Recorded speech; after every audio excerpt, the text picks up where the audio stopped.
So now what? This is when the operatic section comes in.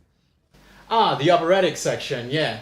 Mamma mia, mamma mia! It's finally out, guys, Bohemian Rhapsody. And just so you know, I got that guitar solo on my first try. Okay, maybe not my first try, but here's the movie slinger review of Bohemian Rhapsody.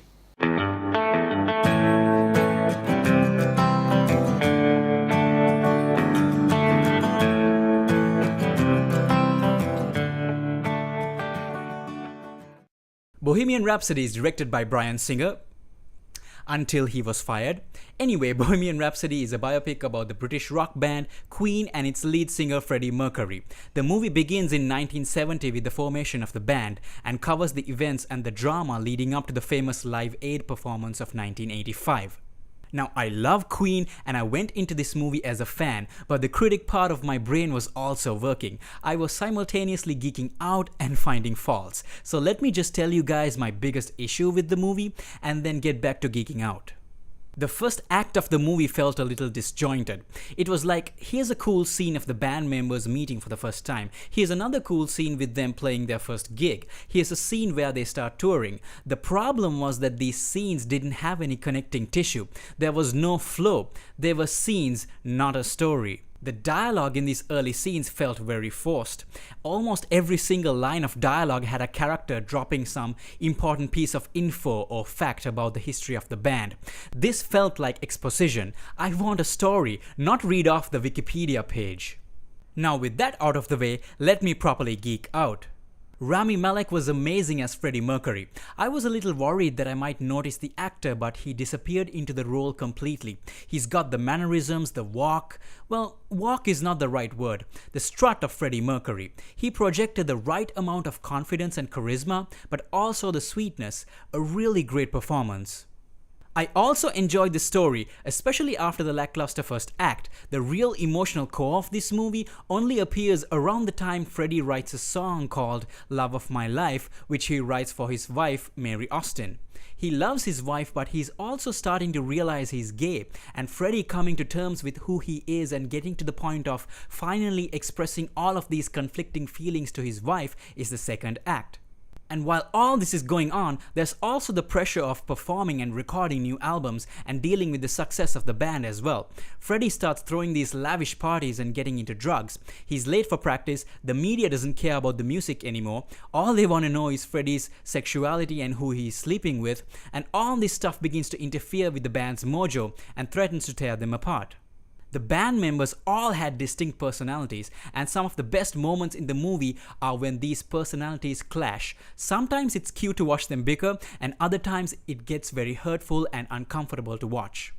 The supporting cast of Gwilym Lee as Brian May, Ben Hardy as Roger Taylor, and Joseph Mazzello as John Deacon were perfect. Look at this guy. Now that's a perfect Brian May. They were very likable and had great on-screen chemistry. Most of the drama is caused by Paul Prenter, played by Alan Leach. He's Freddie's personal manager and he has an affair with Freddie as well. He's letting Freddie load up on drugs and quietly manipulating him into burning all the bridges with his loved ones. He wants Freddie to depend on him so he can have him all to himself. I didn't know much about this character and I'm not sure how accurate this portrayal is, but the movie uses him very effectively to create Freddie's conflicts with various people like Mary, the band, and even Queen's manager played by Littlefinger. All this drama slowly builds up to Queen's iconic performance at Live Aid. A lot of people would agree if it wasn't for that concert, Queen may have died out in the 80s. It's so satisfying to watch Freddie Mercury finally reunite with the other band members. The way the filmmakers build up the anticipation was great too. The part where they list out the other performers was really cool.